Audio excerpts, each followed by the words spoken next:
Hey everyone, it's Fitz with the Walk and Talk, a Tuesday Walk and Talk after the Chris Kleiman press conference. Before we get down to business, which is the quarterbacks today, make sure you're subscribing to this YouTube channel. Please hit subscribe. We're really close to 6,000 followers. We continue to reach more and more people. The channel grows.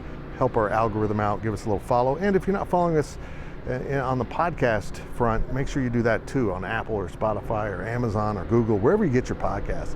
Follow the PowerCat podcast. We'll have one of these right after I record this, get to the home studio, record with the boys, and it goes up Wednesday morning at GoPowercat as the breeze begins to pick up naturally since I'm recording. Quarterbacks. Where does K-State sit right now with quarterbacks? It's very intriguing to me. Will Howard played some phenomenal football on Saturday against Oklahoma State.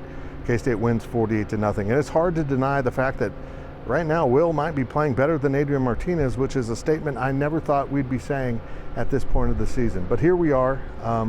Kansas State is going into the Texas game Saturday night at 6 p.m. And the question I asked Chris Kleiman right at the top of the press conference is it too early to know who your starter is? Now, first of all, I recognize he's not going to name his starter on Tuesday. But in reality, they've only had one Monday gathering of light practice. And the key here is how healthy is Adrian Martinez on Saturday. Last Saturday, he said he wasn't able to do all the things he needs to do at quarterback, so they went with Will Howard, and the rest is history. But now you begin to wonder, what do they do with Will Howard? Does he continue to play? The plan was to redshirt him this year. The hope was to redshirt him, and that means playing in 4 or fewer games. He's now played in 2 games with, 4 regular season games to go, and of course then maybe a Big 12 championship if you play well in a bowl game. So right now, if you want him available for the Big 12 championship and maintain the red shirt, he probably only has 1 more game to go. And I think this totally changes the equation of how you want to handle Will Howard and his red shirt. It's not been windy until I started taping. I think probably it's out the window. They realize they just can't commit to it, but they will probably try to preserve it. And the way Chris Kleiman answered that question in the press conference tells me if Adrian's good to go, they're going to go with him and hope that they don't have to use Will Howard. Hopefully they can get a win over Texas and not use him, and maybe this will take care of itself by Adrian playing good football. My other question is, and something the coaches simply will not discuss, is what happens to the offense, because it doesn't take a football expert. A layman can see they're running different parts of the playbook for the 2 quarterbacks. Adrian's more run-based, and they take fewer chances with him in the passing game, and Will Howard's the gunslinger. He's going to go out there and throw it all over the field, gamble that he can put it into tight spots, and do so with confidence, and it's working. Do they ask Adrian to start doing some of those things at quarterback that Will Howard has shown this offense can do? Or are they going to continue to protect him from being caught by the turnover bug?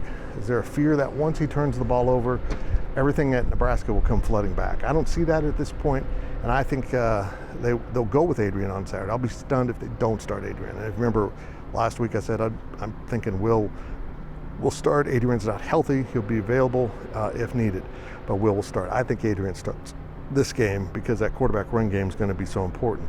And now, do you just abandon the redshirt plan and know that there might be a point in a game, even though Adrian's healthy, you want to put Will out there, throw the ball around a little bit?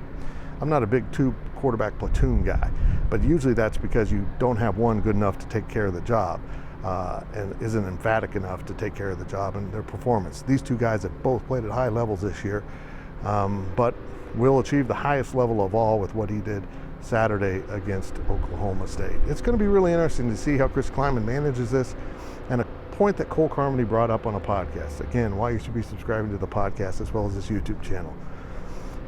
If Will Howard's going to play at this level or anywhere close to it, the red shirt would give him a 3rd year. So he'd have 3 more years beyond this, including his COVID bonus season.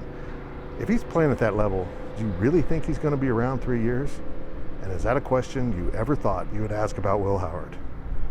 We'll have more coverage all week at GoPowercat.